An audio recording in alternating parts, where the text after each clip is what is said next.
and they're not implants, so what else can it be? Mm. Swami Yogananda, who believes in the reality of all things, which means he believes in the science of all things, and nothing spiritual can be unexplained, that it's all rooted in science, which is true. Sri Yukteswar elaborated on that. And he did some extensive traveling in the houses. Yeah. Like where we live here on in the foothills of the Himalayas. So you can go into the Himalayas right here. He did extensive traveling, and then recently, in the past month or two, we went up to an ashrama, the Kanandas that I'd never heard of before. It's some near the top of a mountain, very secluded, and it's an ashram dedicated to the Formless God. So there's no images of Ramakrishna. There's no images of any perfect master. There's no images of any avatar. And he said, when you come to this ashram, it's all about the formless God. You didn't want anybody to think of a God in human form as an avatar or perfect master. And you get that feeling when you go in there, because we went into his room. We went into different rooms, and yeah, there's no murtis, there's no statues, and there's no paintings, there's no photographs. And you really get the feeling, in part because of the nature, because you have grand views of the mountains of God without form. Right. I never experienced anything like it. Because all the temples you usually go, some of them are dedicated to God without form, but they have a Shiva Shiva lingam that represents the formless God. But here there was nothing to represent. There's nothing physical to represent the formless God. I thought it was a real actually message Marie and tell their list that time better. It's Marie Wilkins. Marie Wilkins. She just asked me if there was something. So this is where it's real important to have your own experience. Don't only listen to the experiences of Yogananda. And it's not going to do you very much good. You have to have your own experience. So it's good for your mind to listen to the stories of Yogananda and other masters. But it does nothing to your consciousness. Your consciousness only elevates from your experience, not from somebody else's. This brings me to another point. I hear descriptions of Kriya Yoga from all sources, because all sources of those people who practice Kriya Yoga come to me and ask me questions. So I get a wide representation of how Kriya Yoga is taught. Not in America, not just by out of Self-Realization Fellowship or Ananda, but worldwide, different organizations and people that break off from gurus and organizations and then start their own teaching, which is historical. All perfect masters, gurus, and avatars, disciples would legitimately break off from the group. And some of them would start teaching themselves. And after the guru passed on, which is, it's not a bad thing at all, because you want to speak from your own experience, and it gives a different voice to the experience, so different people can understand with different viewpoints. Not everybody can understand my viewpoint. I try to make it real clear, but it's still, I see that it's not understood very well. It's not my fault. It's not anybody's fault who's listening. It's just shows how extremely important it is to have your own experience and not just to rely on someone else.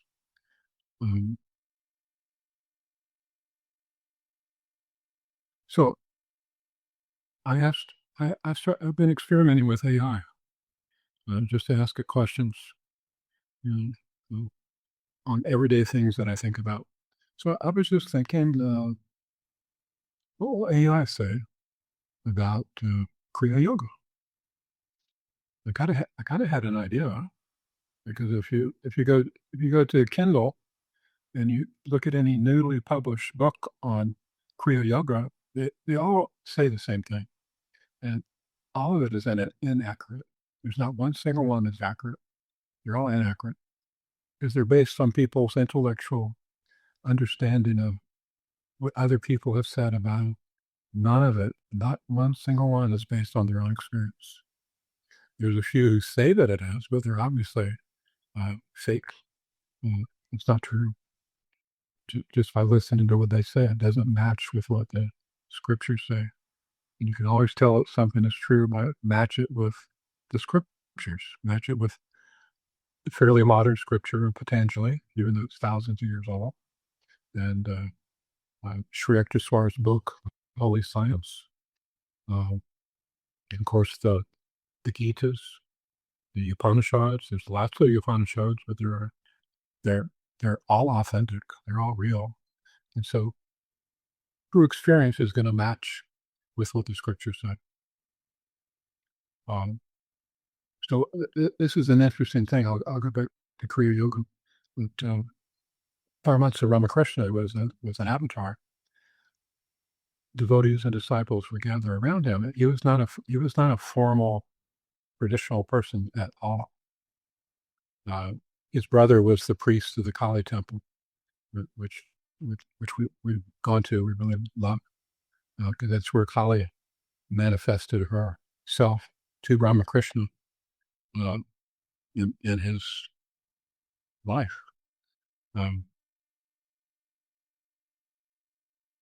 So when his brother died, they asked him, "Will you be the priest? Because you have to have your priest in the temple." And he said, "Yeah." But immediately he didn't follow the formalities of the priest that you're supposed to follow. He acted as a priest at the Kali temple as a lover of Kali, not as this is what you do, and now this is what you do, and then now this is what you do. These are the rules. This is what you're supposed to do. This is what's expected. He threw all that out and just went on his own experience and his consciousness of Kali in his worship. And people hated it. People did not like it. They said that he was crazy. They said he was a lunatic. They said he should be fired. Ramakrishna didn't listen to anything. He wasn't going to change his own experience. It was impossible. So understand that almost everything in the world is not original. And not just Kriya Yoga or spirituality, but almost nothing is original. Almost everything is it's based on what other people have said in the past, distant past. If you like history, if you studied history, or anything that goes back in time, it's all based on what other people said. It's written down. Or in the Indian spiritual tradition, a lot of it was in song instead of in writing. It was passed down in memorization song. So there's a tremendous amount of really, really good scriptures that tell you the truth about spirituality. So what's the problem?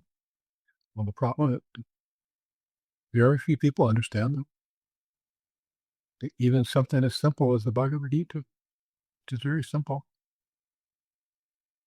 I've seen dozens and dozens and dozens of commentaries on the Bhagavad Gita. I've seen the Mahatmas, some Mahatmas that I respect, and saying their commentaries. I've read Sri Yukteswar's commentary on the Gita. He didn't do the full Gita, he just did some chapters. Then I read Lahiri Mahasaya's commentary on the Gita. And then we have Yogananda's commentary, which unfortunately has been altered tremendously. So the true nature of his commentary has been darkened quite a bit. So we have nobody to really explain things to us accurately about spirituality. It's all about what somebody else said. So using Self-Realization Fellowship as an example, and you can use any organization as an example. You can use any spiritual teacher as an example in Kriya Yoga, and there's a lot of them. I don't know where they come from. There's almost none of them that teach the truth about it, simply because they don't know. The only way to know the truth about Kriya Yoga is from your own experience. But you can't have your own experience unless you're guided by a true guru. It's not possible. We're not super spiritual beings. We've incarnated into one of the darkest, lowest environments in creation, this physical world, where animals eat other animals to survive. Bugs eat other bugs to survive. Fish eat bugs. Everything is eating everything to survive. That's the world that we live in. It's not a friendly place. And then we live among the most treacherous of all animals, the human being. Of course, there's nice people, but when it really comes down to making a true choice of helping you in your darkest hour with everything that they have, how many are gonna make that choice to help you? No, not very many. So I've been fortunate to hear directly. I wasn't there. I'm not old enough, but I wasn't in Encinitas when Yogananda was. But I have spoken to some disciples of his. And it's interesting if you speak with various disciples of Yogananda, they all had a different experience. They didn't all have the same experience. I didn't know that until I started to speak with them. They all have a completely different experience. The techniques that they learned are different. The things that Yogananda said to them are different. The ways that he guided them are different. Their understanding is different. Every single one of them. And why shouldn't it be? Every human being is different. So why would an understanding be different? Even if we understand the same thing, even if we understand the one reality, our understanding is going to be different because we're different. It's not going to be the same as somebody else's, ever. So the ignorant try, because they don't understand this, they try to make every person believe the same thing. If you don't believe what I believe, then you're wrong. I'm right. Nobody else is right. Only I'm right. So if you don't believe Kriya Yoga the way I teach it, you're wrong. You have to believe it the way I tell you to believe. Now, that's unfortunately true.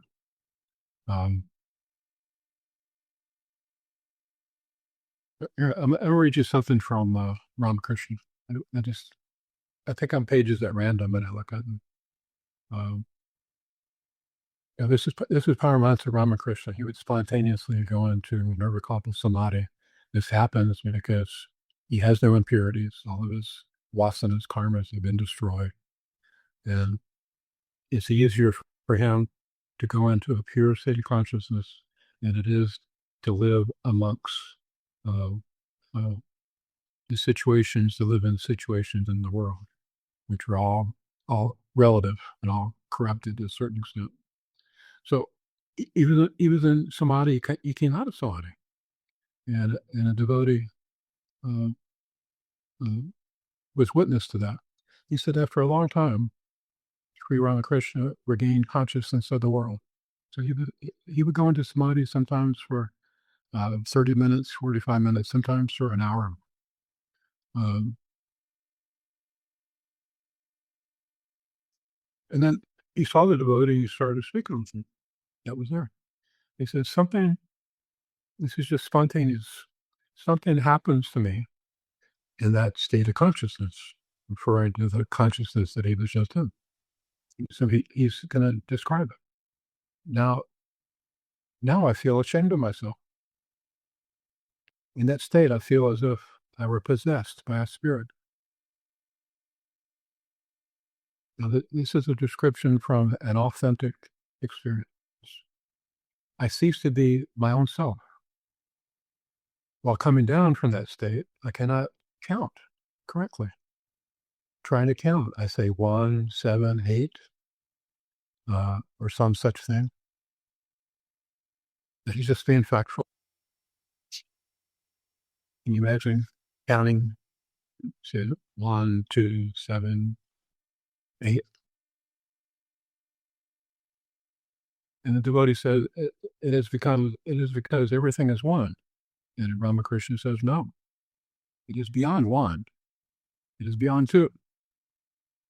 Now, I know this to be true. Their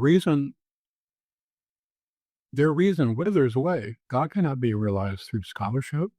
He is beyond the scriptures, the Vedas, the Puranas, the Tantras. So just in this brief little interaction, he points out so that it makes an impact. No, it isn't.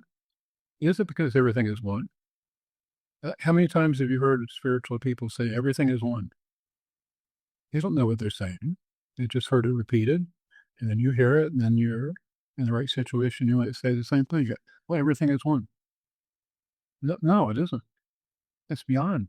It's beyond one. For one to exist, there has to be two. So it isn't one. You can't say that it's one. In order to say it's one, there has to be two. That's as close to explaining it as I can explain it. So what does that say to you?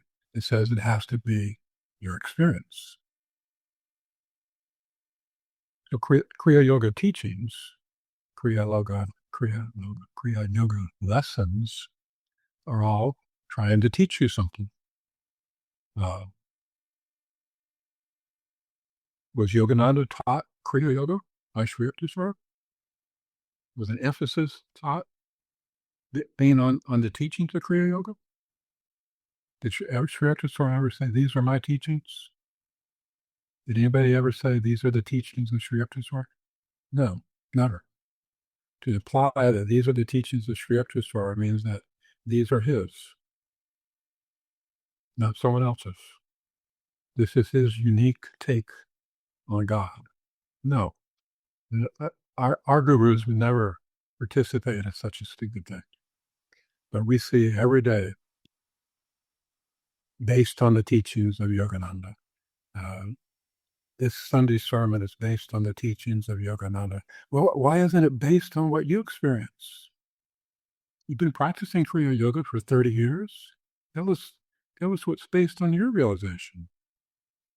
Kriya Yoga is all about realization. So why don't you have it? If you had it, you would speak from your realization. Why would you speak on Yogananda's?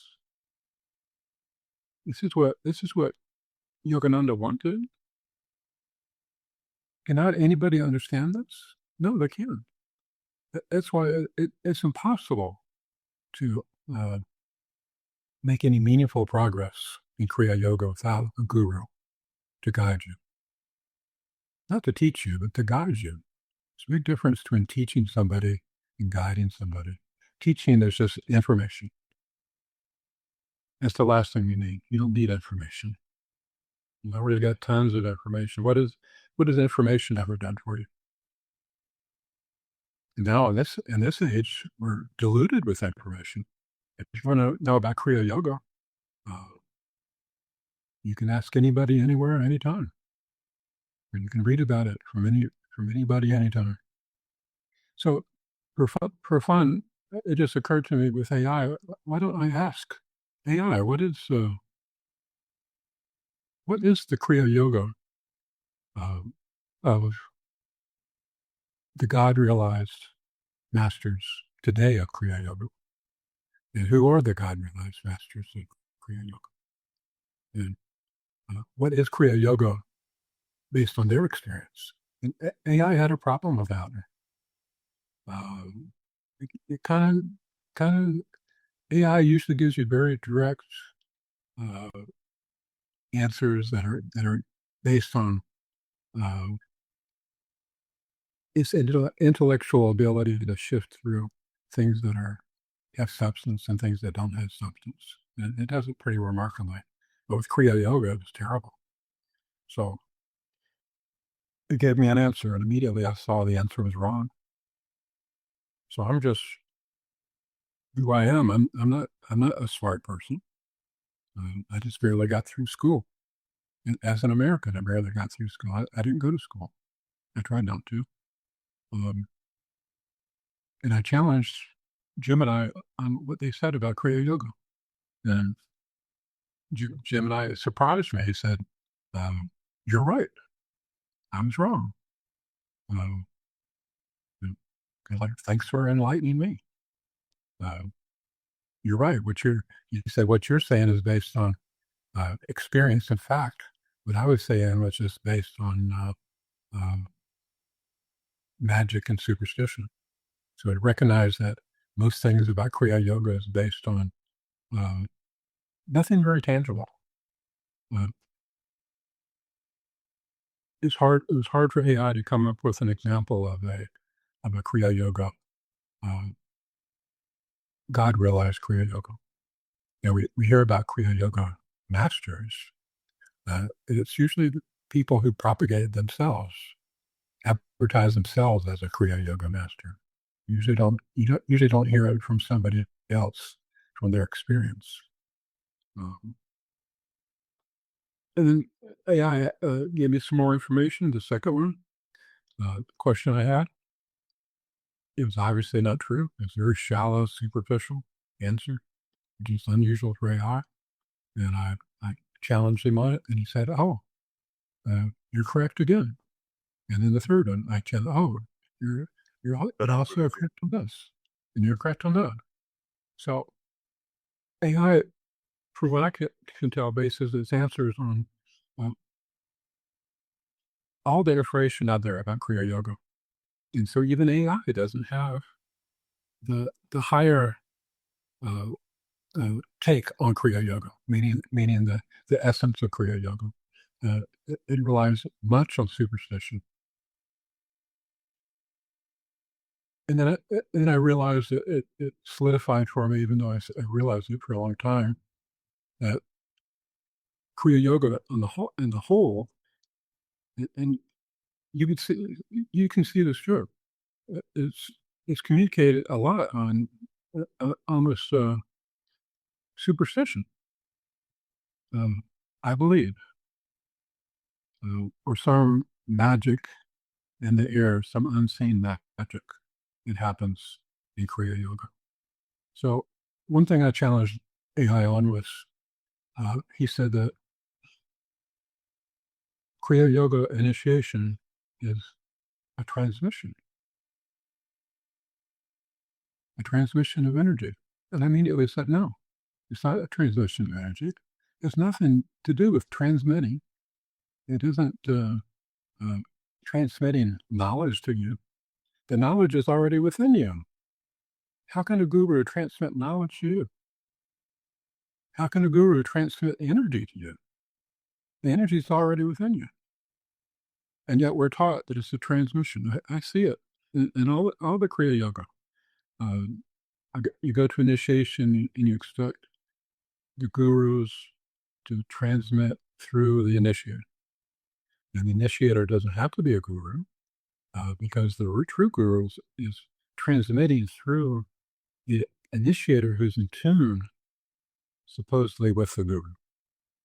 You're not in tune with the guru, but this person he's been a disciple of a guru that he's never met. He's attuned with that guru that he's never met somehow. Which I don't know how you can be in tune with something without touching it. And to have superstitions of what that is would be extremely ignorant to think that any superstition, if a superstition has to be portrayed as the reality, and you know that the reality is absent from that person's experience, because Sri Yukteswar, every single thing he said was based on experience. He spoke from his realization and his experience. And the thing is, we're so stupid, we're so dense, even when we read, we're almost told what to understand. Even when we read the autobiography of Yogi, we're told by others what to believe. This isn't what Yogananda taught. It's not what the gurus taught. The way to do that. So even in the autobiography where Yogananda says that Lahiri Mahasaya was invited to some spiritual debates, which spiritual debates were popular in the earlier centuries. Ramakrishna was invited to a spiritual debate. And there were some scholars, pundits, that were really, really good at debating spiritual knowledge that comes from history and books and scriptures, because their intellects are real sharp and they can remember everything that they read and they can organize it into intellectually. So Lahiri Mahasaya was invited to one of these debates, who should be looked upon as the one who provided the world with Kriya Yoga. It wasn't Babaji. Babaji didn't want to do it. He had to convince Babaji to get permission to do it. So he was invited, and these great scholars gave their take on particular vague points in popular scriptures. What does this mean? And so the various scholars gave their take on what it meant. But you could tell they weren't entirely confident in what they were saying. And then so they asked Lahiri Mahasaya, "Sir, what do you say?" And what did he do? This is something that nobody else did. So he also was surrounded by ignorance everywhere you look. He said, "I will presently undergo those states of consciousness and tell you what I see, tell you what I perceive." What would you say to that? How can you argue with that? And then he went into that state of consciousness and he explained it perfectly so that everybody understood it, that had never understood it before, and that the scholars also understood it, because it came directly from his personal knowledge. So why, after 50 years, 60 years of Kriya Yoga practice among people that become members of an organization, which I don't know why they do. I guess it's a feeling of belonging, I guess.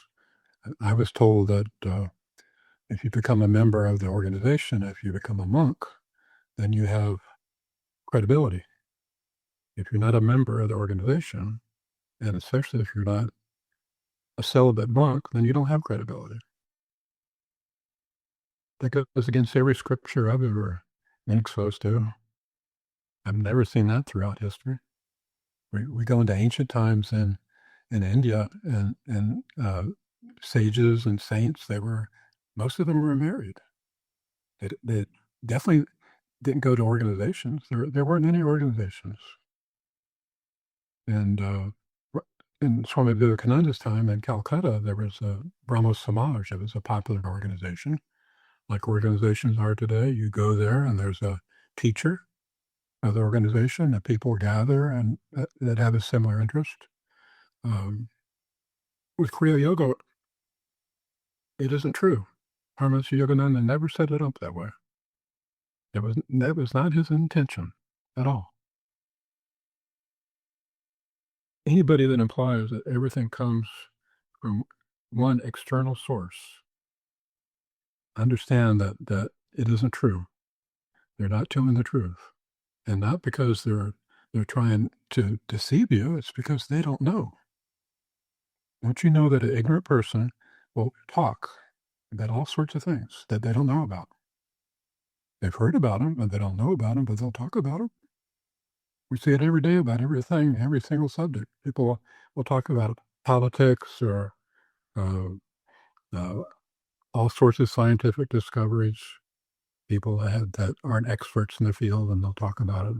Or experts that don't understand. We'll take astronomy, for example. All the top scientists and experts have been proven wrong by the Webb telescope. All of their theories have been proven wrong. It's pretty shocking. My own example, because I've lived for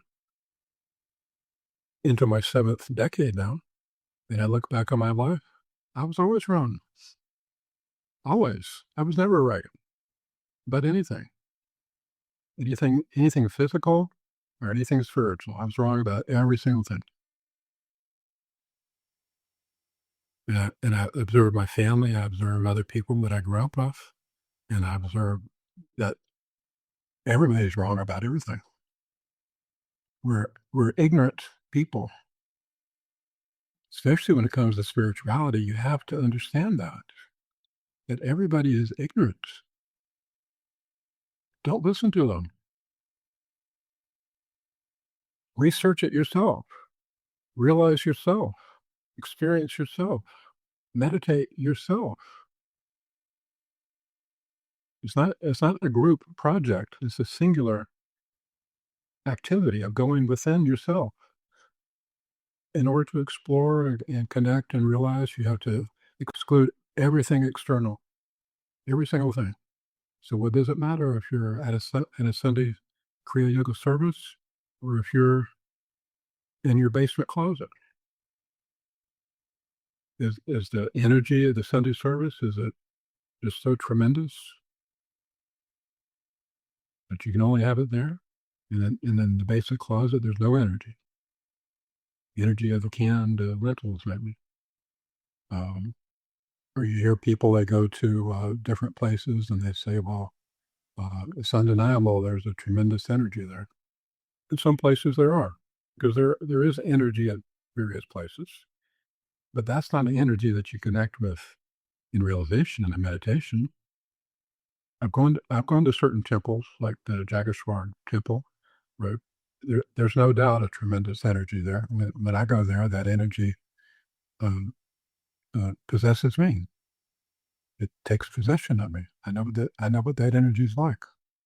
And some places I go to, and there's nothing notable. But it would also be if, at least in the U.S. that I know, in baseball goes back centuries, and so there were certain stadiums like the Wrigley Stadium in Chicago, where baseball players in the former century top players were playing regularly for 5 nights a week, top stars.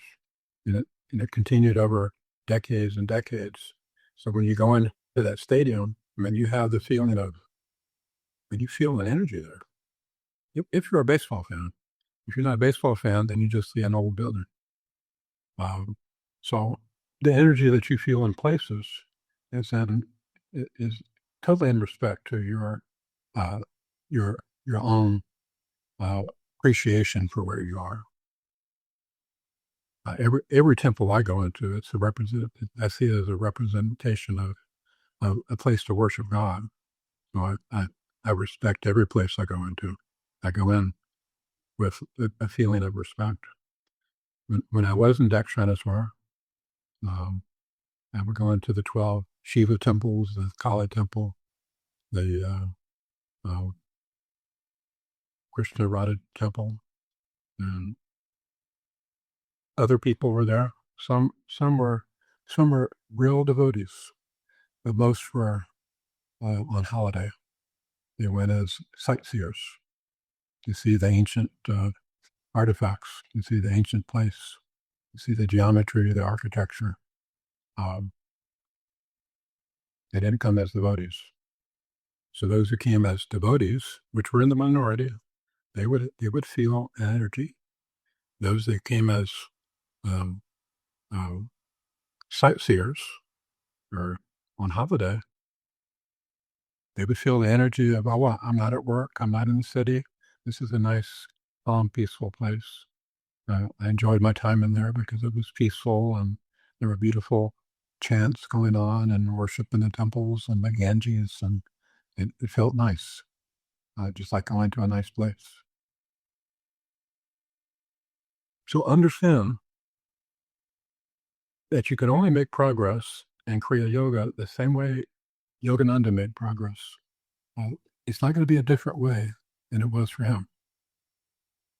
Do you really expect your Kriya Yoga progress to be in a different way than Yogananda's? Yogananda's was the same way as Sri Yukteswar's. Sri Yukteswar guided Yogananda. And Sri Yukteswar in the same way as Lahiri Mahasaya. Is it going to go around your wrist twice? Lahiri Just barely. Yeah. This is very easy, sweetie. Look. Okay. Look. Lahiri Mahasaya guided Sri Yukteswar.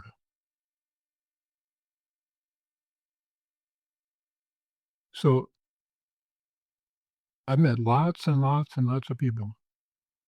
And lots of people who appear to be devotees because they do the things, the external actions that true devotees do. They mimic those actions. But in their heart and their mind, they're thinking worldly thoughts. True devotee isn't enamored with externals. They're not enamored with worldly thoughts. The only thought that they have is their guru, their gurus, and God. They completely disassociate mentally with all the things of the world because they know there's nothing substantive about it. Sure, I could love my job. I used to love my job. I was fortunate in that the work I did was things that I really, really loved to do. And I was excited to go to work every morning. And I had my own businesses, so I decided what I was going to do that day. So I enjoyed it, but I knew that it wasn't something that was meaningful and that I was creating something that's going to have any substance. It's just a place for me to express. Just like an artist expresses on a canvas is a place to express. Your work is a place to express your understanding, your knowledge, and your values, your honesty, and your ability to communicate. And then the same thing with your home life, and then the same thing with what is the most important thing to you. I mean, really, what is the most important thing to you?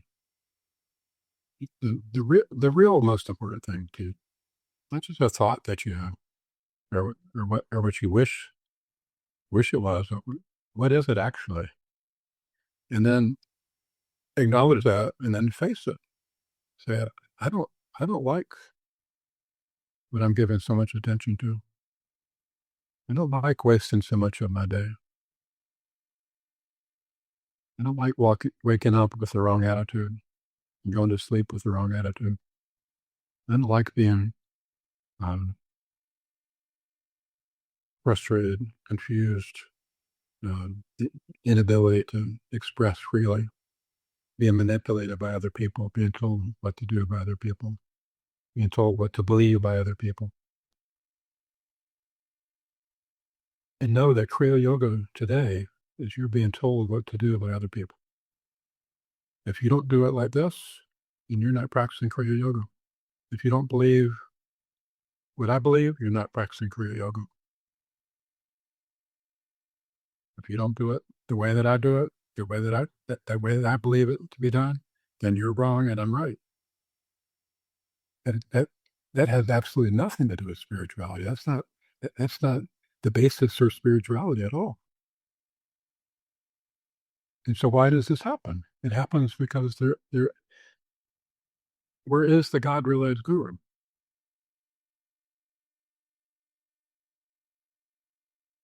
Paramahansa Ramakrishna was God-realized and he was an avatar. He's gone. Lahiri Mahasaya, gone. Swami Sivananda, gone. Nandamaya Ma, gone. Ramana Maharishi, gone. All the people we read about, they're all gone. Where are the God realized? Well, you think with our supreme intelligence, which is not very intelligent, we think, well, it must be like Ramana Maharishi, or it must be like um, um, Ramakrishna. It must be really easy to find because so many people are talking about them now. Well, a lot of people respect Vincent van Gogh's paintings now, don't they? They're worth a lot of money. When he was painting them and he was trying to sell them, nobody would buy them. When he tried to give them away, nobody would take them. People just saw them as useless. They're the same paintings that are here right now. I've seen them in person that are worth 30, 40, $60 million. Why is that? It's the exact same painting. The ones that other people said are worthless. So there are perfect masters. I don't believe there's an avatar right now, but there are perfect masters. But they're not going to be inclined to be famous. Why would they want to be? They're not interested in propagation to the whole world because they know that the whole world doesn't want to realize God. They don't want it. Do you think everybody wants self-realization? Ask your family. You might practice Kriya Yoga. You might have a family member that does. Most of them, they're not interested in. Your relatives aren't, most of them aren't interested. Your people at work, they're not interested. People you see walking the streets, they're not interested. So why would a perfect master, a true perfect master, go out and travel from city to city throughout the world propagating God realization when nobody's interested? They're interested in other things. So you could include other things, entice them to be interested in God realization. Is that going to be productive? Is it something that if you just do it with no interest, then it's going to make such an impact on you that it's going to change your life, even without any interest? No. So Kriya Yoga is not powerful. Our masters never said it was powerful. The techniques are very simple. A child can practice the so-called secret techniques. There's nothing secret about them. There's no power behind them. If you practice a mantra, for example, if you practice some pranayamas, you can feel an increased amount of peace. But the fundamental problem is still there. Your impurities are still there. The way you think about things are still going to be there. That's why so many people who practice Kriya Yoga, they still have the unpleasant characteristics of a worldly person, even though they try to hide it in your presence. In private, they can have very, very unpleasant characteristics because there's no real change. So we have to understand that we need guidance. We can progress without guidance just by thinking more along spiritual lines, thinking about God, practicing some meditation, doing a weekly or a daily time of worship of God. These things we can progress, slowly evolutionary. Through the mechanical process of Kriya Pranayama, you can speed that up a little bit. But it's not substantial because your concentration is not substantial. That requires concentration. Very few people have that type of concentration. So somebody with exceptional concentration, they could make some progress in spiritually by practicing Kriya Pranayama mechanically. But very few people have the ability to concentrate very long. Very few people have the ability to sit even to sit for very long. If you can't sit for very long, how are you going to concentrate for very long? It's not going to happen. So we need guidance. The majority of people have so much self worth of their own material existence that they think they're very, very substantive. They think very highly of themselves. and they're not going to be taught by anybody, and they never will be, because they don't have an attitude to learn and to experience. They already know everything about everything. I just watched a short little video today. It's a true video. It's fairly new. It's in 2022, and it was climate of Mount Everest. If you have enough money, you can climb Mount Everest. You hire some really good Sherpas, and the queue up to Mount Everest can be really crowded now, because a lot of people want to say, I climbed Mount Everest. And so if you have a lot of money and you have the Sherpas, you can climb Mount Everest. So the true story is about this man. He was a very wealthy, well-known figure on Wall Street, and he was the man. He was the boss. That's how you approach work. You know, I'm smarter than everybody. I'm more knowledgeable than everybody. And with my sheer determination and will, I will make this deal happen, and I will make this money, and I have made this money. And so I feel very highly gratified with my superior abilities. So he thought it'd be a great idea to climb Mount Everest, and you could hang that up with his other accomplishments. And unfortunately, he invited his wife and his daughter. They had never climbed before. They'd never climbed before. They're going to climb Mount Everest. He had never climbed before. He was very overweight.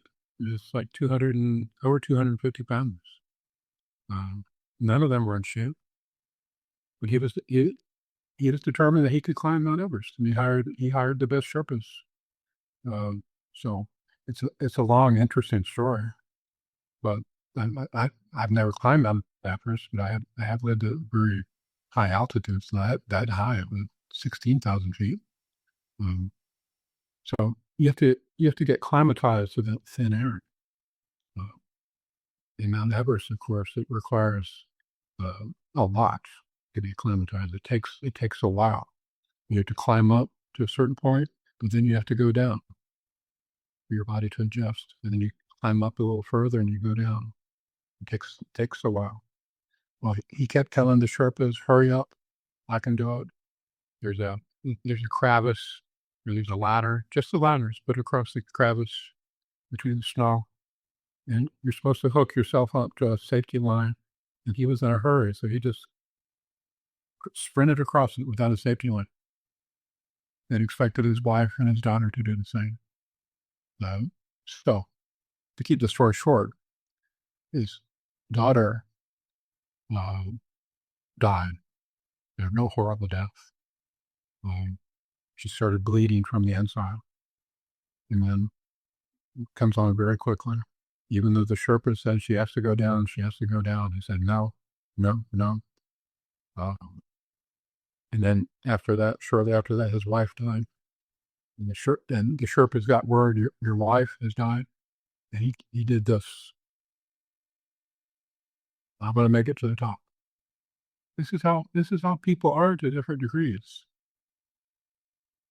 How is that kind of person going to approach a guru for guidance in self-realization or God realization? And we all have attitudes like this to a certain degree. Even people who appear to be humble, they're holding on to their sense of self-worth. Some people have a self-worth in the sense of, I'm humble. That's what I identify with. I'm humble. That's what I am. And they take that on as an identity. So it's very, very tricky. So you can make progress spiritually. If you're not that interested in God and God realization, it's better than having no ideal at all. At least you have an ideal, a spiritual ideal. But if you're really, really hungry for God realization, if you're one among the many, many, many, and you might be that one, you can become God realized. You can easily become self-realized, but then you can become God realized. You have to be self-realized before you can become God realized. There's a common question that people ask. What's the difference between self-realization and God realization and liberation? Very simple answer. Very few people know, especially in Kriya Yoga. Kriya Yoga is about liberation, God realization, and self-realization. You think that a Kriya Yogi would know this. But who do they have to teach them this? Yogananda is gone. Yogananda is not a spirit living in the ether. He said that he's coming back. He said, I'm going to live with Lahiri Mahasaya in Sri Akshaswara in a particular place for some time. So he's still incarnated in an astral body or a causal body. He's not aware of all your thoughts. He's not aware of what you're doing. This is a belief that people have told you to believe, to no effect, to no good effect. It's just stimulation for your mind to think of thoughts and to dream the things that are in the realm of imagination, instead of using your mind and your concentration for delving inward for your own realization. You keep pointing to the wrong things. If they would just point to the right thing, but they don't, because they don't know. James Lynn, who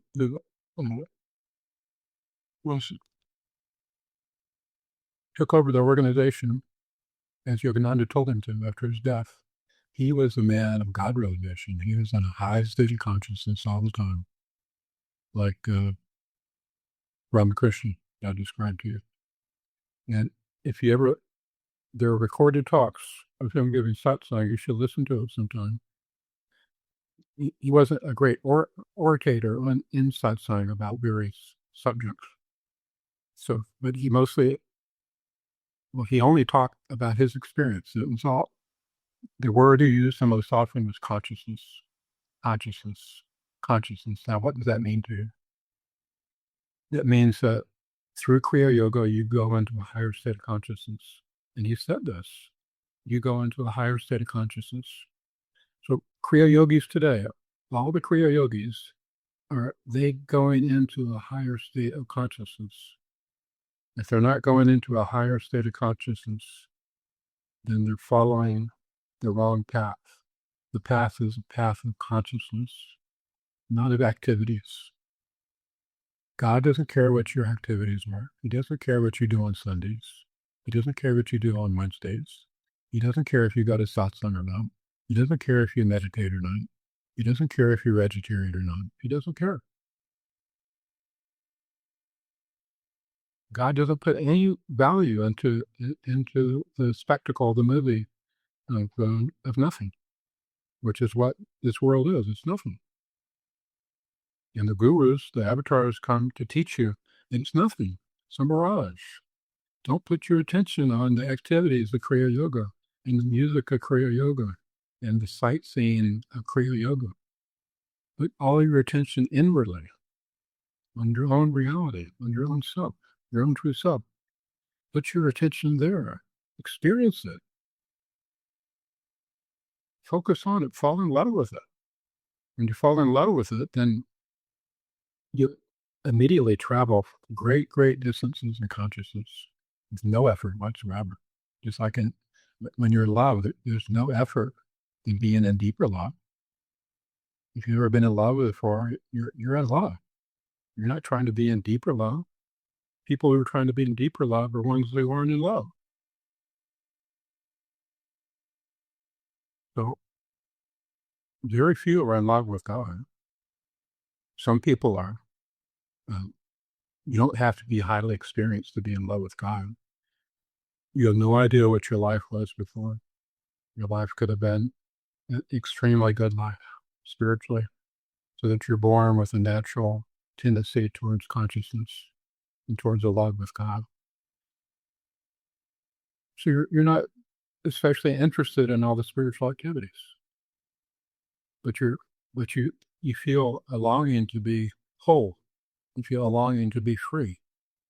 You have a longing for something that isn't here in the world. That's all true spiritual longing. That's real love for God. You remember, God isn't a thing. God is formless. Just like the ashram of Yogananda we went to in the Himalayas. And then satsang is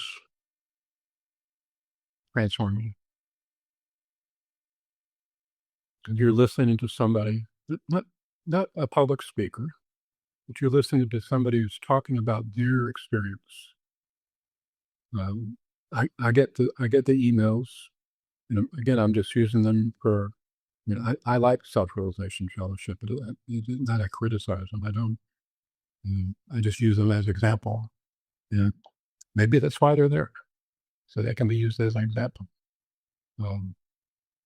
And what the spiritual talk is this weekend, and the spiritual talk is based on the teachings of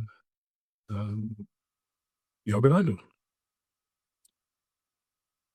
That isn't satsang. Satsang comes from your experience, not somebody else's experience.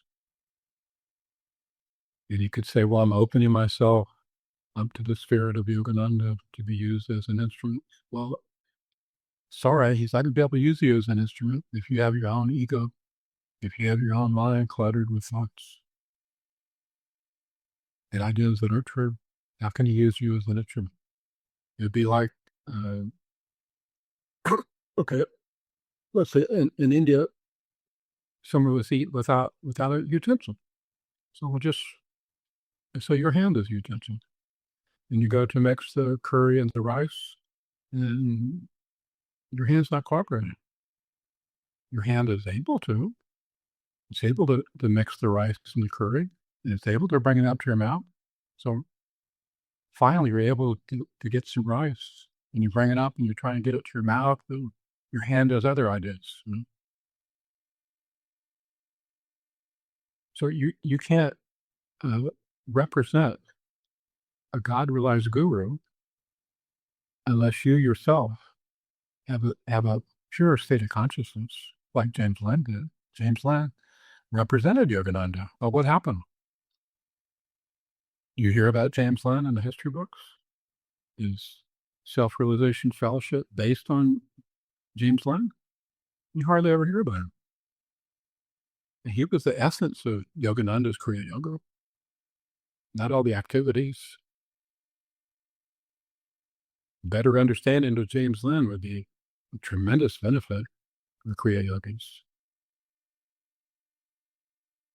So that's my talk for the day. I didn't want to talk too much to give us some time to interact and talk. Tomorrow we're having Kriya Yoga initiation for one person.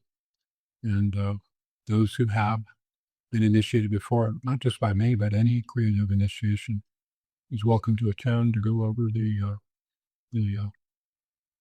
techniques of Kriya Yoga. And the techniques of Kriya Yoga are not secret. You're not being told to keep the techniques secret. They can all be found in the scriptures, every single one of them. So how can you keep a secret of something that's already out there in the open? In a book, of course, somebody would have to find the book, but anybody could if they made the effort. So the techniques we're never told the techniques are secret. Lahiri Mahasaya never said they're secret. He said to keep one secret. And his secret was never tell anybody that I'm your guru. He didn't say never tell anybody the techniques. He said, don't tell anybody that I'm your guru. Why don't we follow that practice now? Well, it'd be extremely hard to keep an organization running if you follow that. If you followed what Lahiri Mahasaya said about gurus, wouldn't it?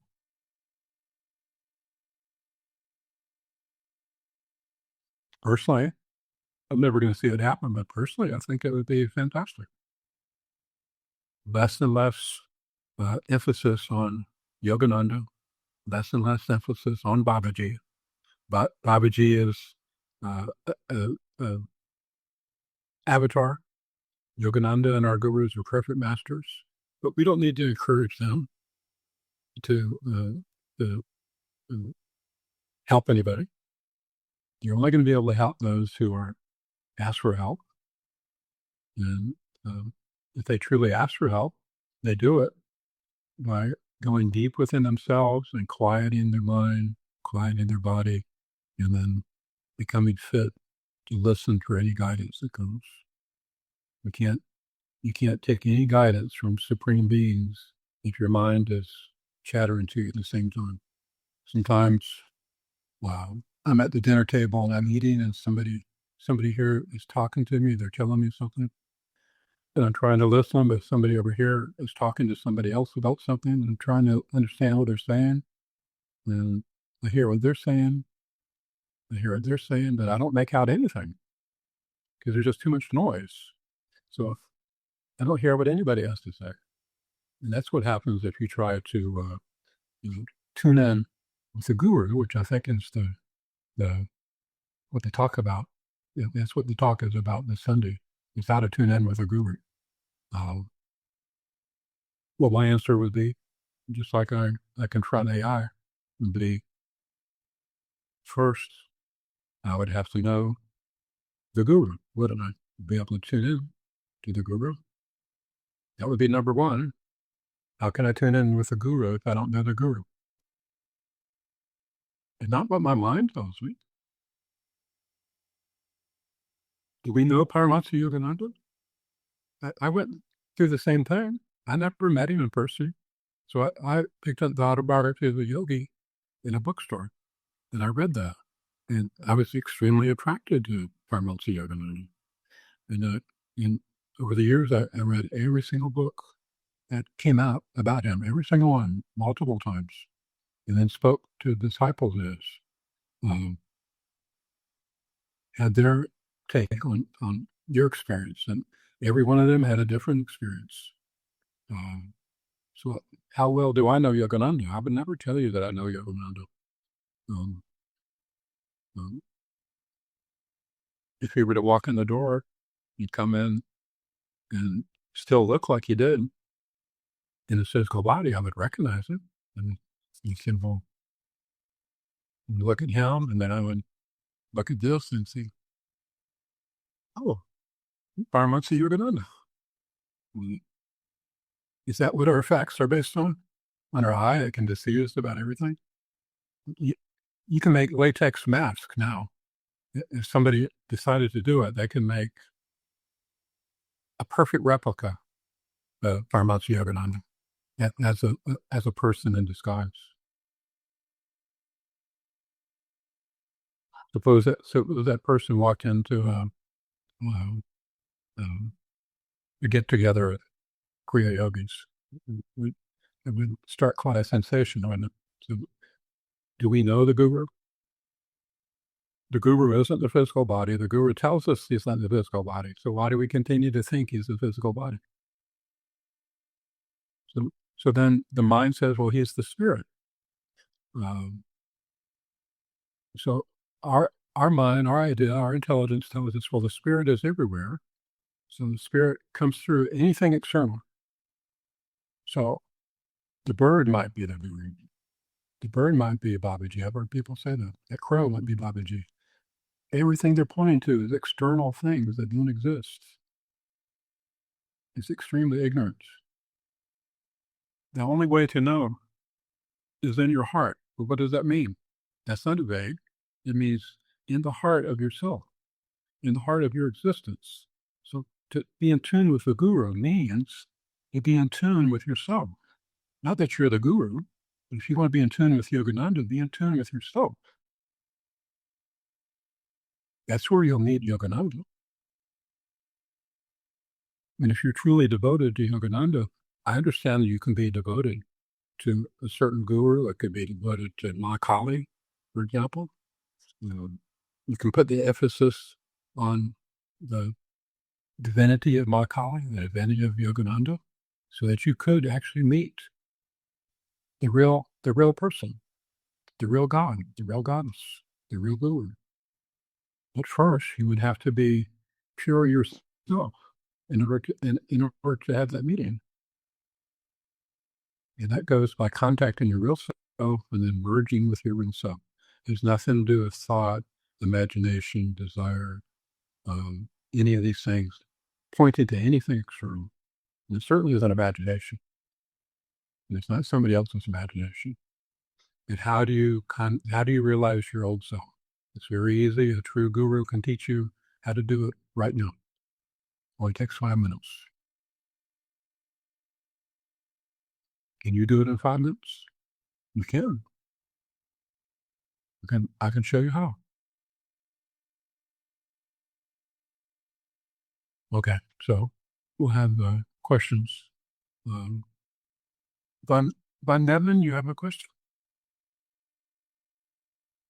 Yes, thank you. I want to ask you describe who is God who want to God relation, who not, and like that. And then comes the ask in myself to ask how I know I want truly self realization and God realization.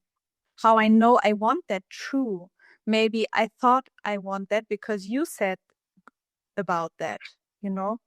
And liberation. And liberation, yes. Today I have a friend. His name is Nama. Mm-hmm. He's with me. It was spontaneous. He's also hearing you. Okay, great. I'm glad you invited him. It's a good question. I'll tell you based on my experience, because that's what I can really communicate authentically. I knew from as far back as I can remember. And I can remember way back. I remember back when I was wearing diapers. I remember that I loved God. And I wasn't able to think about it intellectually as a 3-year-old or as a 4-year-old. But I knew that I loved God. I didn't have a name for God. Pretty soon after you're born, and you could start understanding languages. You start to hear about God from different sources. Even your parents probably tell you to pray to God. You might have a question. They say, "Well, pray to God. God is everywhere." So most people hear about God, and so my love for God deepened as I just heard about God in language for the first time. That deepened my love for God, but I had the love for God before that. So when you're born with the love for God or with love for the world. And for most people, it's a mixture of two. For most people, it's a love for the world. It's not a love for God. But those that do have the love for God, for most people, it's a mixture of the two. They love God, but they also love the world. And so that's the path of realization. As you walk the path of the realization, as you realize that not this, not this, not this, not that. So you go through worldly experiences, and you're disheartened, or you're confused by certain things, or you find out that they're not true. You believed in somebody, or you believed in something, then you find out that it's not true. So you learn from experiences. This isn't true. This isn't true. This isn't true. As your soul develops through lifetimes, you come to a lifetime where your consciousness has elevated to a certain point that you're born with a higher state of consciousness to where you just feel a love for God. It would be, which I believe this is true. Let's say you have a real deep love relationship with a person, and you spend all your time together, and you do everything together, and you truly are devoted to each other, and you love each other, and then one of you, your karma is up, and you leave the body. Well, you still have all that experience with that person. So I think if you were both to reincarnate at the same time, there would be a natural, you could put 10 people in front of you and you would have a natural feeling for that person based on your past experience. Even though it's not in our conscious mind, I believe that's true. I've experienced that. I think most of you would agree with that. So the same thing with God. So every one of us is born in a different state of consciousness based on our past experiences. So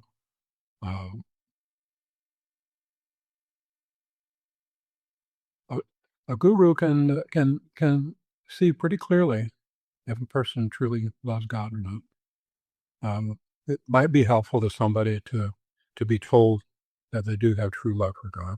I can see how that would be beneficial if they were to find a true guru who could see that about them. I never had a guru that told me that. I never needed to be told that. I know myself. So I didn't need to be told. This is how you can tell. So, and now finally I'm getting to your question. What do you think about the most during the course of the day?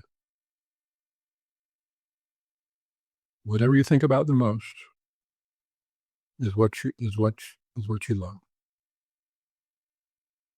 A lot of people, you tell me when they're eating breakfast, they're thinking about lunch. When they're eating lunch, they're thinking about dinner.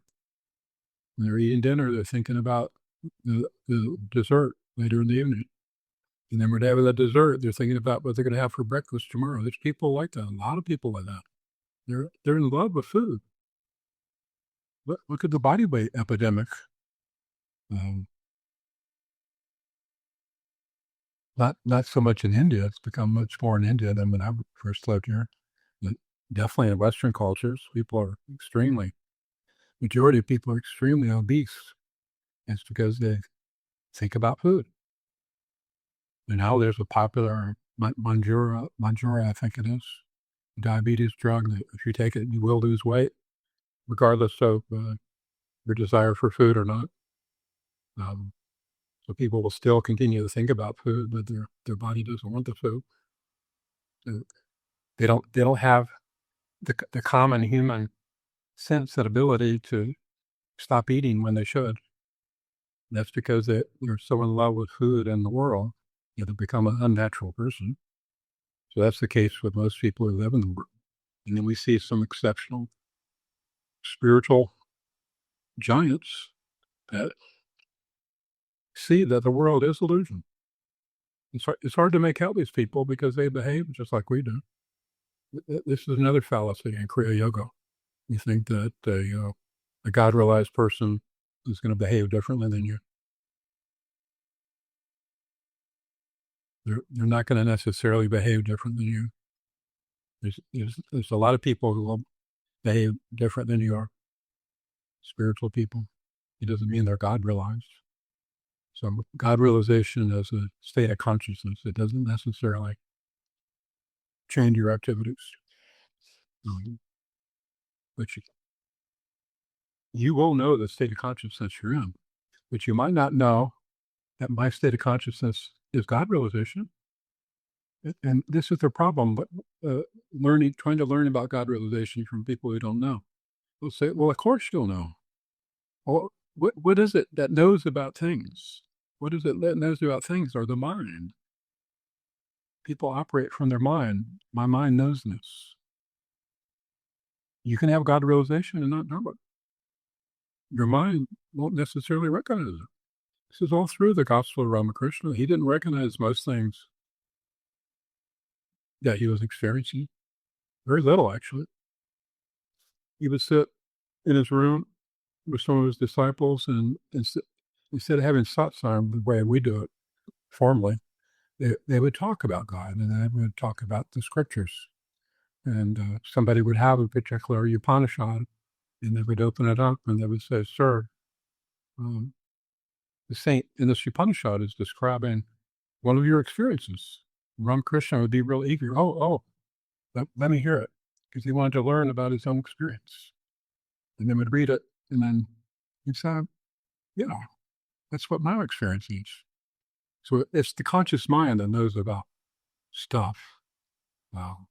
Spiritual realization doesn't mean that you know about stuff. Ramakrishna said that he couldn't even count from 1 to 10. So there's ways you can know if you love God. If you're continuing to go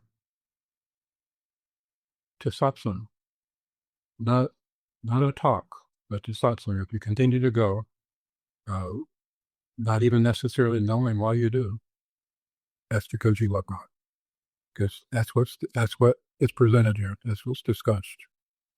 A lot of other satsangs, God isn't necessarily discussed. They talk about all sorts of things. I've heard there's, I guess you call him a yogi in Rishikesh, who teaches a lot of people. And he talks about love. Everything is love. Love this, love that. Improving your physical health, improving your financial health, improving your ability to feel happy and blessed, and your ability to love everybody and to be loved, these sorts of things, not God realization. Sri Aksaswara spoke about God realization. Yogananda spoke about God realization. Babaji spoke about God realization.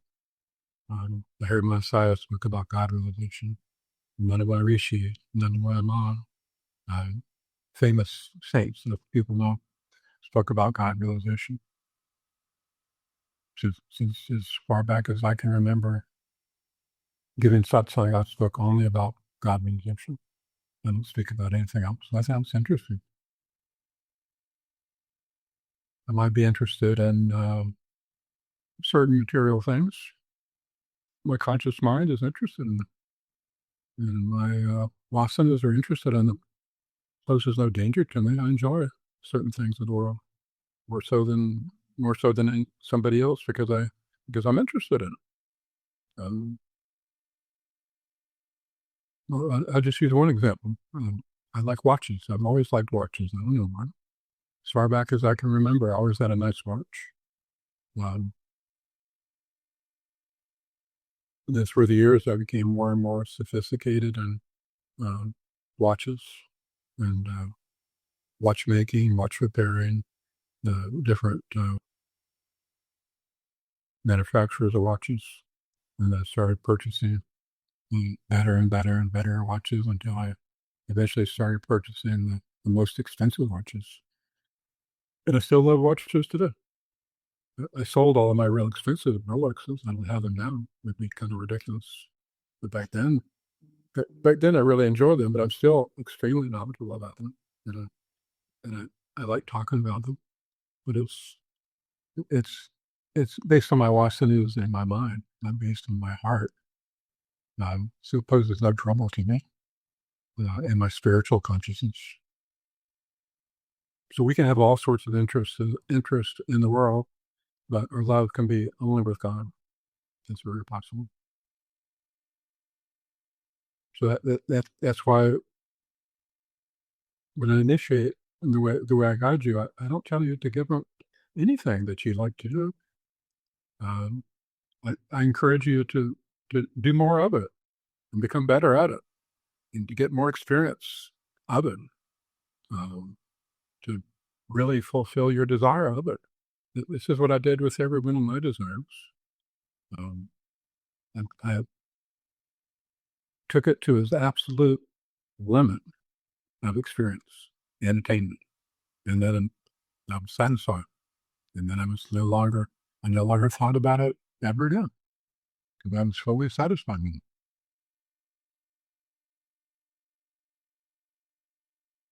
it. Any more questions?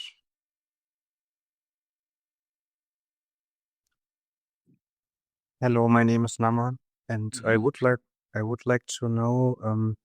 We learn a certain type of Kriya technique. It's also called very secret from the North Himalaya, and I would like to know if this type of technique if it's effective in terms of purification and getting illuminated, or isn't in generally, or doesn't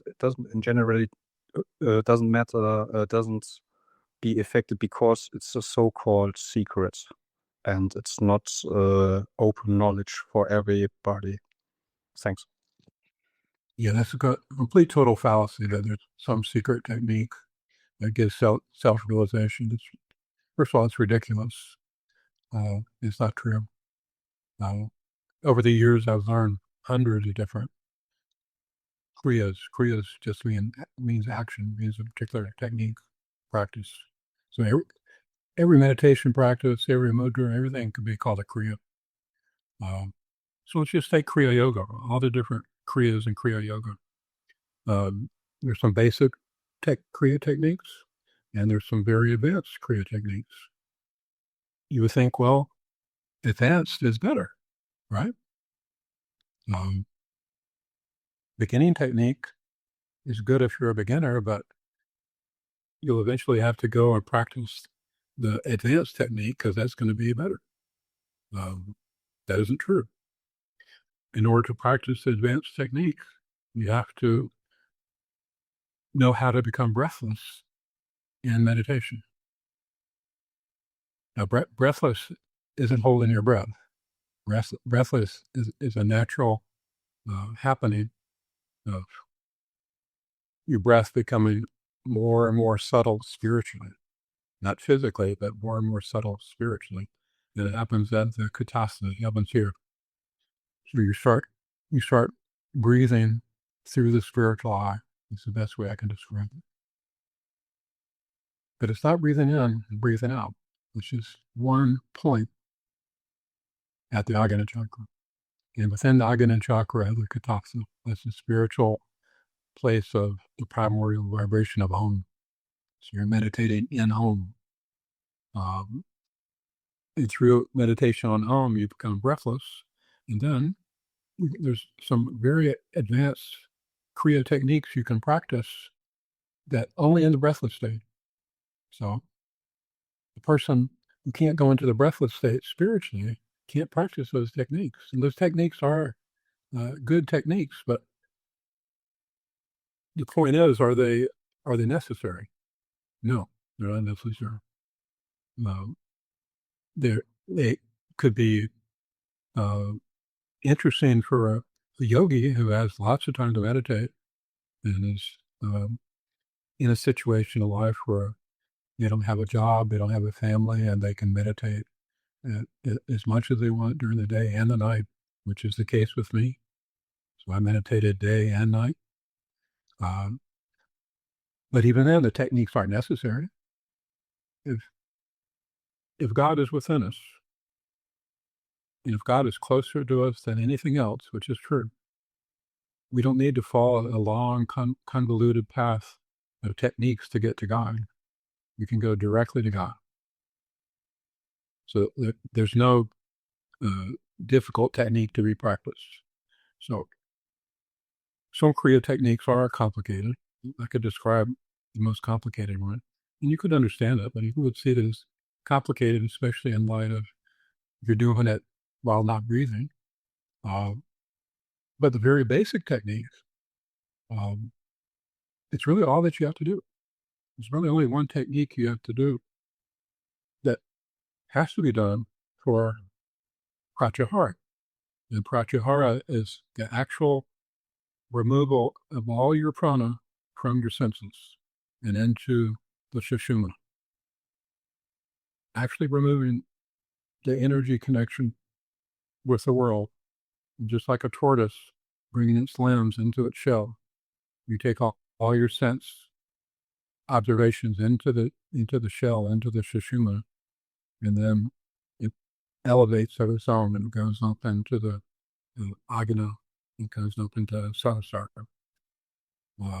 So that's the method of a yogi, but there's also a method of a bhakti yogi. You don't have to follow the method of Kriya Yoga. You can follow the method of bhakti yoga. The bhakti yoga is love for God. There's nothing that you practice to experience the love of God. Now, some will say, well, you sing bhajans and you do this. No, it's nothing that you do. It's a natural upheaval of, I'm done with the world, I'm through with the world, I've experienced it, I understand it, and I don't want it. It's not a place of satisfaction for me, and I'm truly finished with it. And I just want to go home. I want to go to God. But it has to be a real abandonment of the world. Ramakrishna wanted to see Divine Mother, and Divine Mother would present herself to him. And he was an avatar. It wasn't until he got to such a point of despair, of loving her and wanting to be with her, that he actually picked up a sword in the temple. Remember, he's the priest of the Kali temple. He picked up a sword. When you go into the Kali temple, you can see the sword there. And he picked it up with the intention of killing himself. How many of you would do that?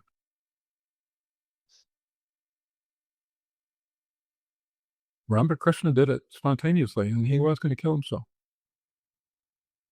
He would have been dead.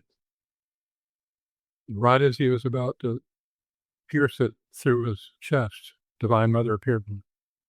And then he fell down unconscious. Now, that's an exceptional soul. That's an avatar.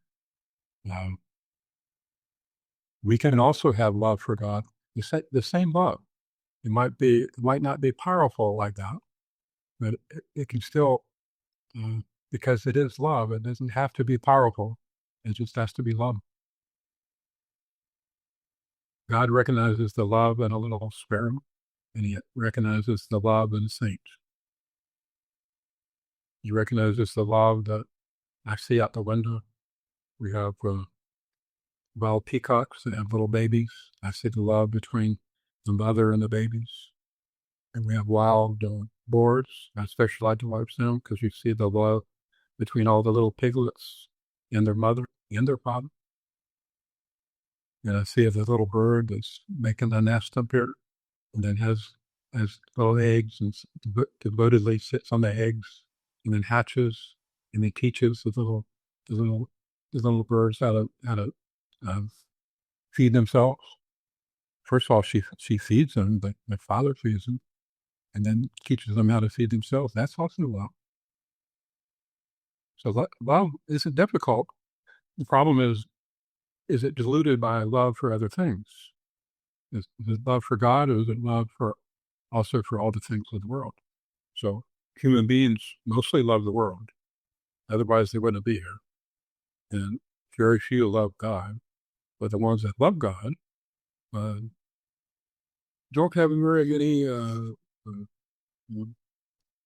venues for being taught the truth.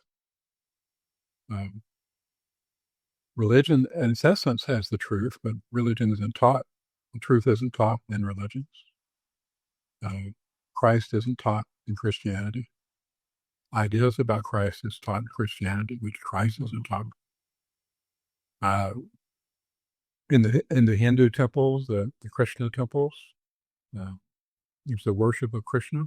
And while people are worshiping Krishna, their mind is also thinking about their children's exam, their lawsuit, and all different things of the world.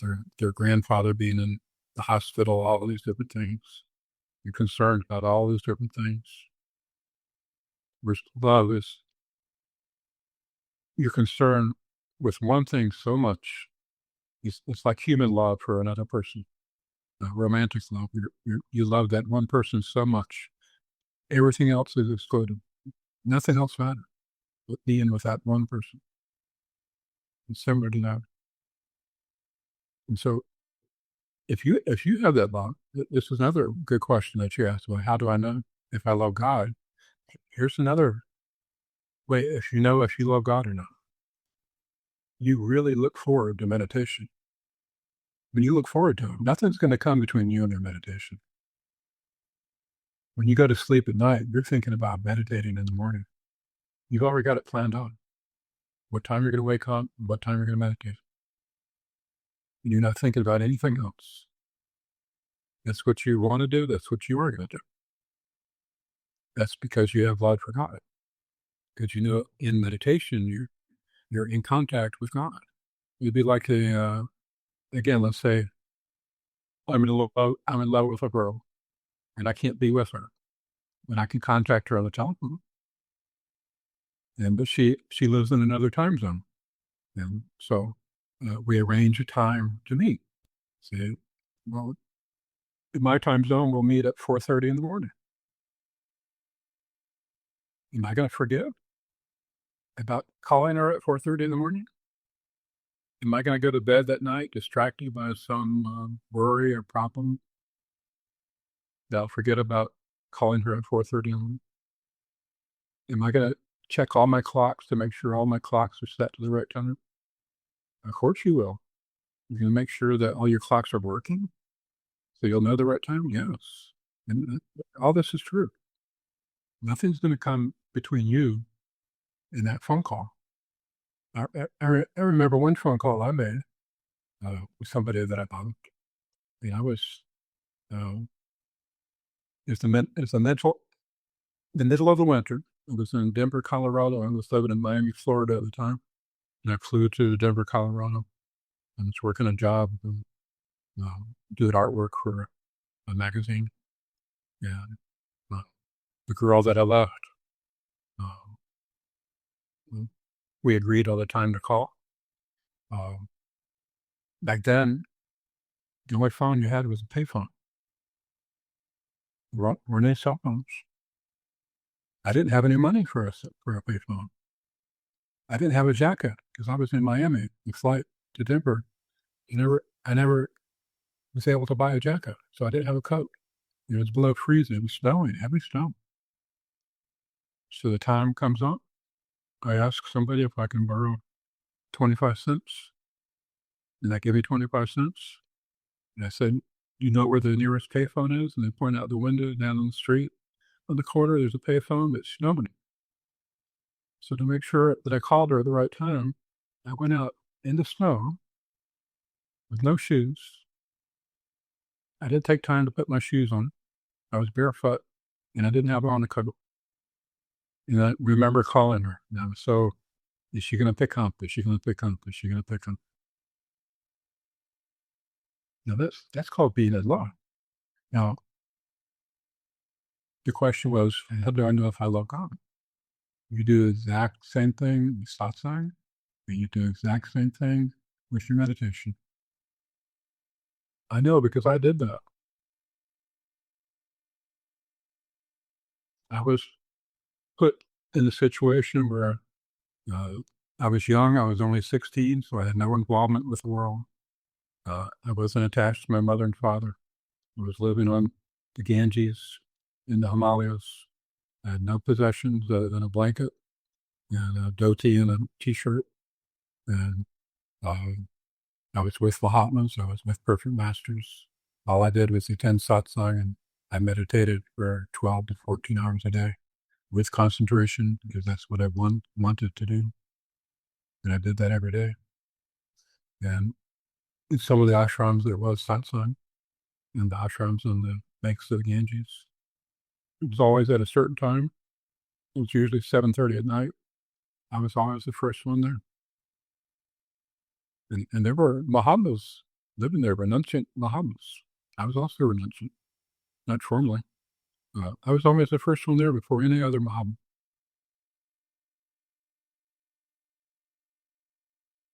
Now,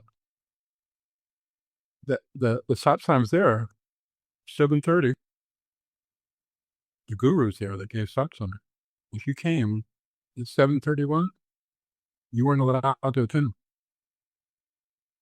It's because you have no respect for satsang.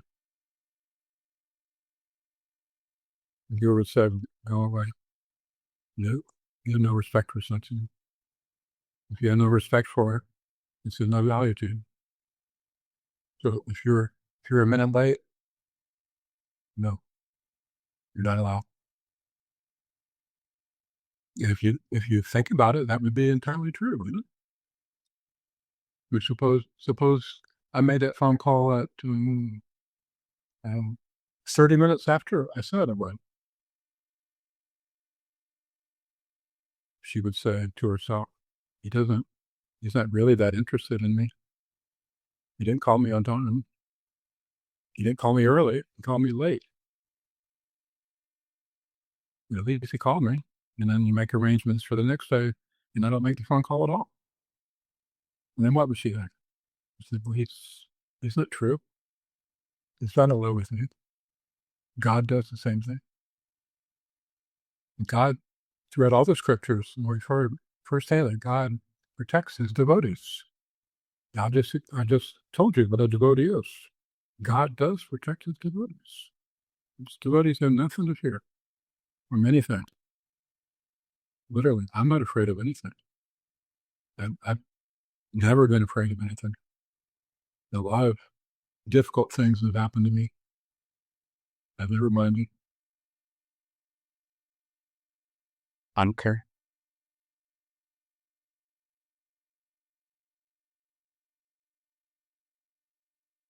A lot of people put value on friendships, and I'll just briefly touch on some subjects.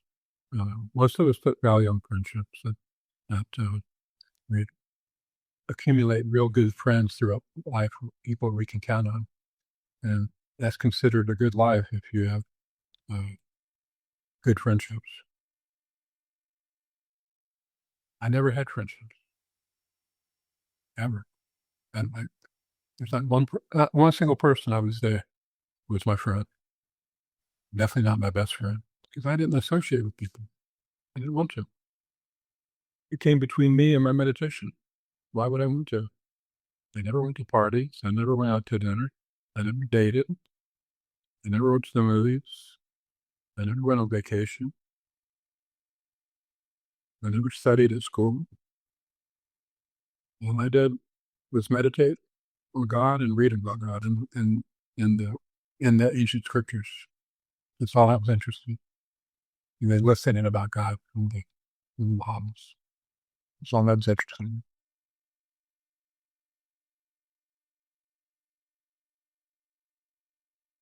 And so the realization, because I had Mahatmas, I had gurus to guide me, and I had initiation. I was shown what to do. I did it. So going back to your question about techniques, it doesn't matter what technique you practice. What matters is that you have a guru to tell you what technique to practice. That's the power. But it's incomplete power because you have to practice it. You're in the driver's seat. Guru has no Shakti, no power to magnetize your spine. None of that. All that's a bunch of hooey. You're in the driver's seat. It's what you want is what's going to happen. So you have to want it, but you also have to be patient.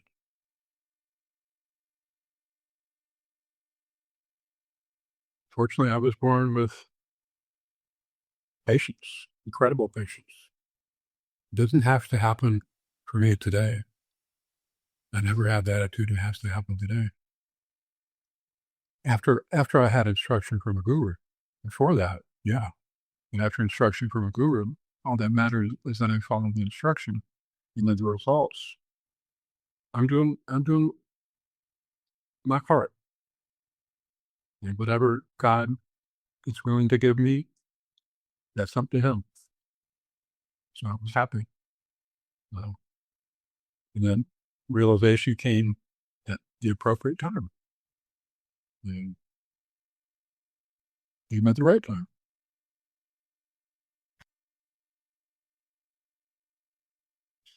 So the purpose of the techniques is for pratyahara. That's the sole purpose. No other reason. There's no technique that'll give you self-realization. There's no technique that'll give you God realization. It's ridiculous if you think about it.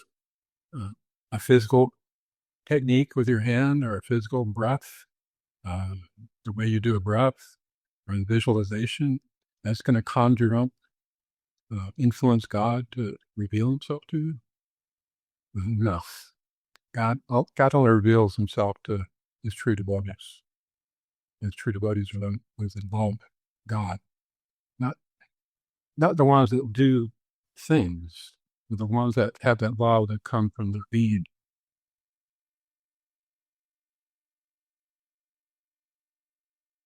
So the techniques that your guru teaches you, those are to be applied 100%. Those have power because you apply them. They have power because your guru gave them to you, not to somebody else, but to you. Suppose I want to dig a hole, because there's something valuable, and I tell my guru, there's something valuable in my backyard. I'm going to dig it up, and he gives me a shovel. Then I go back and I start digging and digging and digging and digging,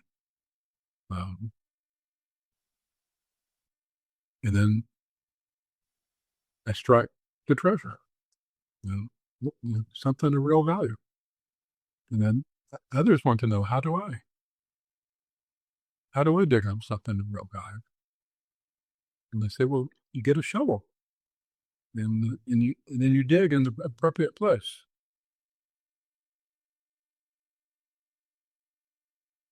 Is that going to work? The guru doesn't say that, because the guru gives you a shovel and then tells you where to dig. And the spiritual teacher will tell you, get a shovel, and then you start digging, and hopefully maybe you'll hit something.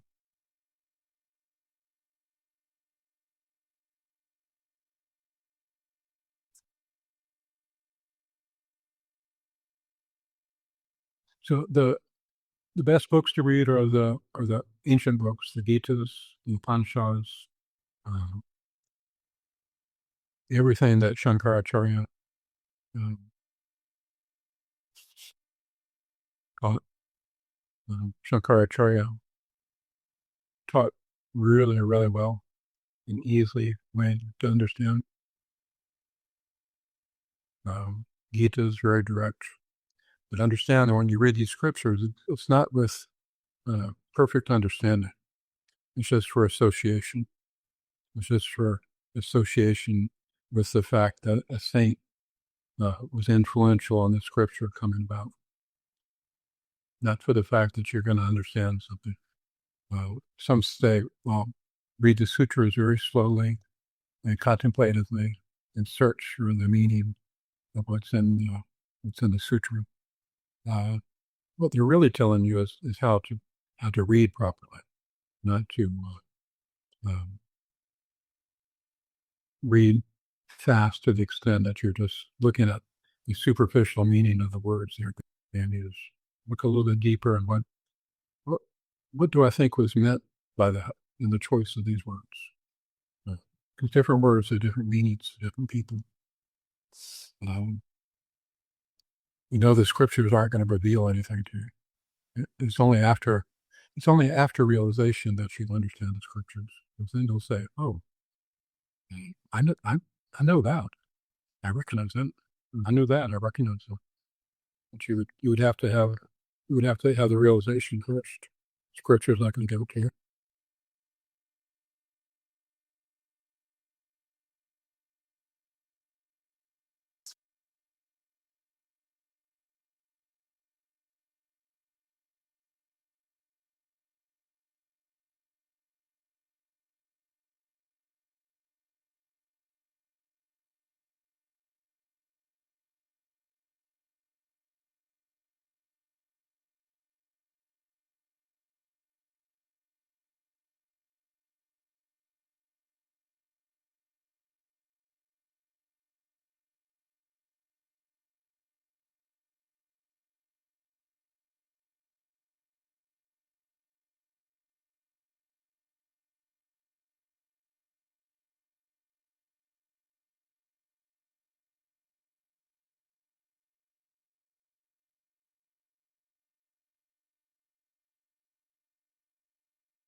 Any more questions? Yes, Chris. I love the last thing you said about reading the Gita or the Yoga Sutra, and the text starts to make sense after the experience for me has happened. That's why going through them many different times, one, the text always meets me right where I'm at, and it provides confirmation of the truth, because each time I go through them, the realization points back to the truth of the scripture. Yeah. It's really amazing. Yeah. And thank you. Well, you're a real sincere truth seeker. So as soon as that sincerity is present, you start to have realization, and understanding starts to come, and then eventually you'll have complete realization. So that's the it isn't that you become so big that you understand the the largeness of everything. It's that you become so small. Your ego becomes so small that you understand the smallest of things, and that's where God exists. He exists in the smallest of places, and then in the expansion of creation, He exists in the biggest of places, which is the infinite universe. But He's present in the smallest of places, and if we're projecting ourselves as being this and this and this and that, we can't go into this small place. We're trying to bring in all of our attachments, all of our possessions into that small place. Yeah. And when those realizations happen, the beauty of the simplicity always hits me. Yeah. It's just like, oh, wow. I agree. That's what's always surprising about it, isn't it? Is how incredibly simple it is. That it's present in everything. Yeah. Because we live here in nature, there's a lot of it. We see it in the animals, the birds, and all the exotic animals, all the cows, and peacocks, and there's tigers here, and elephants, and monkeys, and wild boars, and bugs, and wasps, and flies, and you see the presence of God in all of those. You see their characteristics and their natures are all given to them by God, but they're all operating with that same energy. And when you see that, that's simple. It's a simple realization. That's the realization that God is present in everything. And self-realization is the realization that God is present in me. So I'm going to go deep into God. I'm going to go deep into my presence, and there I'll find God. And as I go deeper and deeper into God, then I realize the presence of God Everywhere. So you have self-realization and then God realization. And then liberation is having, I personally don't have any conscious desire for liberation. Liberation is becoming one with God. I would, my druthers, I would prefer just to exist as God's devotee, so that I can worship the power of that beauty. Ramakrishna said, I don't want to be sugar. I want to taste sugar. That's exactly the way I feel. I don't feel any desire to accomplish anything. I have everything right now. There's nothing that I want to accomplish. Yeah, the recognition of the simplicity seems to keep pointing back to the mind as an instrument for complexity. And what it feels to me like the liberation is just the freedom from the activity of the mind, wanting this, wanting that, and then it's just more of a pure state of of just being an expression of the infinite. Yeah, that's not liberation. That's realization, or it's just simply successful yoga practice to be able to stop the mind. If you can stop the mind, then you're free of all thoughts. You're free of all vasanas. You're free of all karma. If you stop the mind, because karma only operates through the active mind, so you're free of all of that. But you're still present. Whereas liberation, you're no longer present. You no longer exist. You're no longer a separate entity. Some say, well, I don't want to think about that I want liberation, that I don't want to think that I no longer exist. Well, you are going to no longer exist.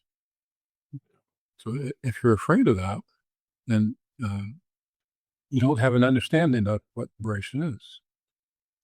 If you understood what it was, you wouldn't be afraid of no longer existing. Well, I still have to. I want to exist.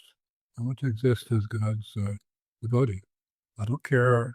People can intellectually argue there's a higher state. Well, I don't care about the higher states. I just want to be God's devotee. I remember a quote from Yogananda saying, someone asked him how many of the saints in Autobiography of a Yogi went all the way. And Yogananda said he thought not many because so many were content with the bliss of God communion.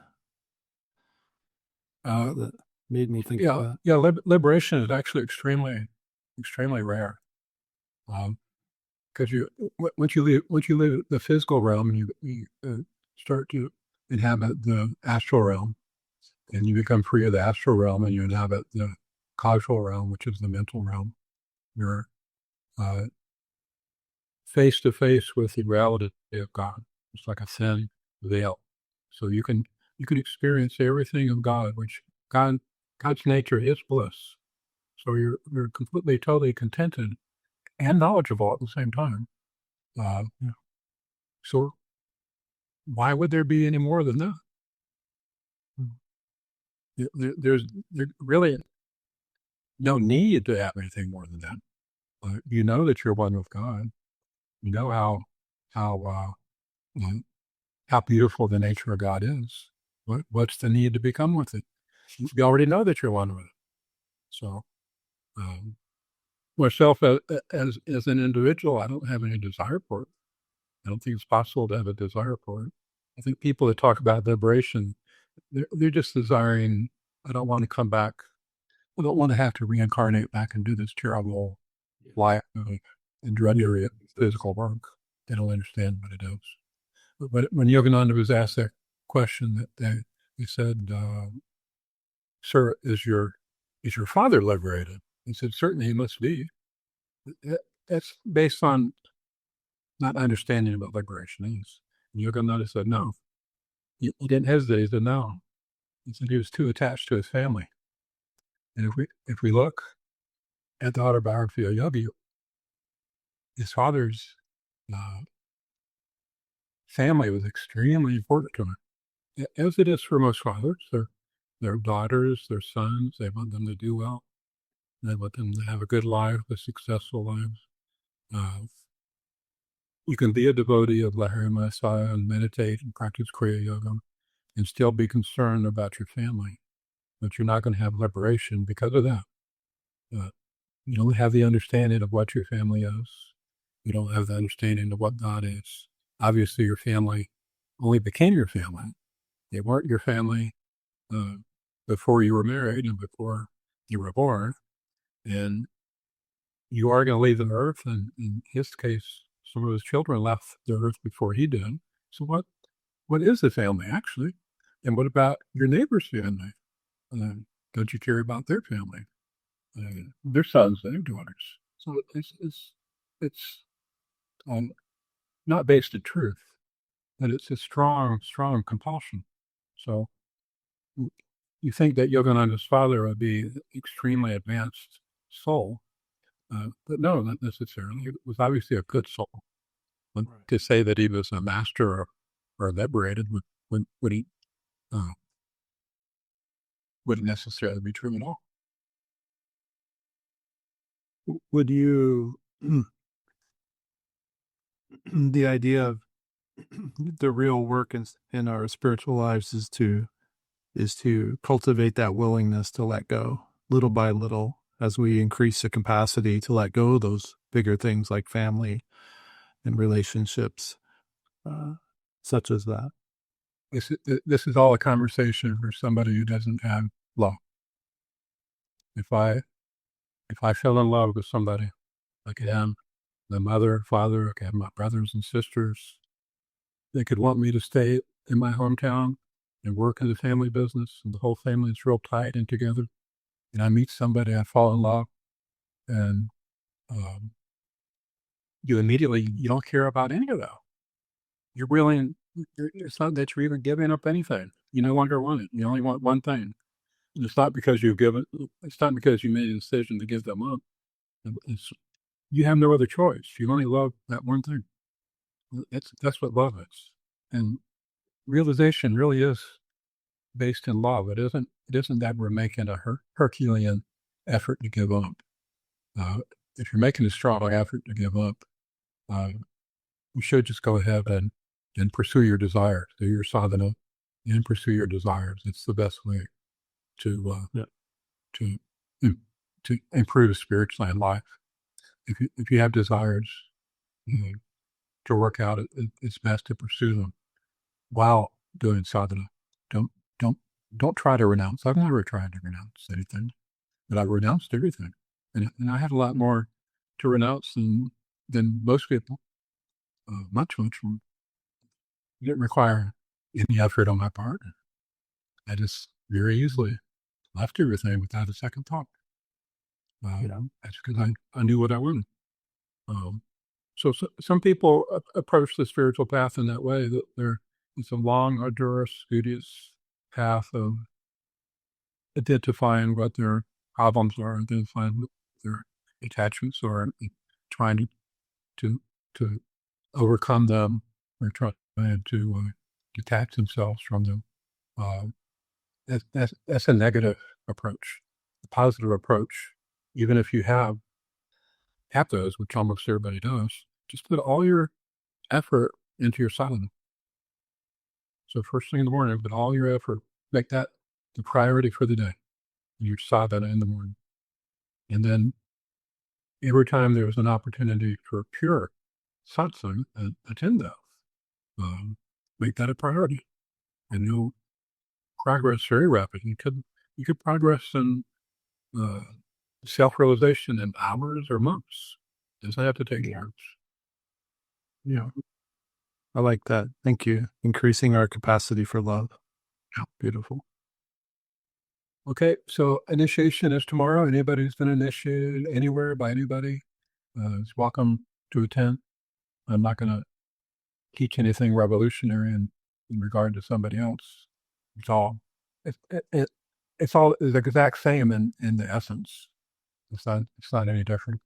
But the initiation that I'm going to give for the girl tomorrow is for her, but everybody else can attend just to get a more direct way of performing the techniques. In other words, why are you performing the techniques? What is the purpose of the technique? And then how to practice it in its essence, how to practice it spiritually, not so much the physical technique. The physical technique doesn't mean much at all. It's the spiritual, astral aspect of the technique that you do practice. It is a kriya. It is something that you practice, but you practice it astrally, not physically. Okay, Tat Sat. I'll see everybody Kamalingi. Kike? Pranam Guruji. Katam Samastaho. Absolute Milka Chafta. Every time you see Kata. Love you too, Guruji. Love you too, Guruji. Thank you. Om Tat Sat.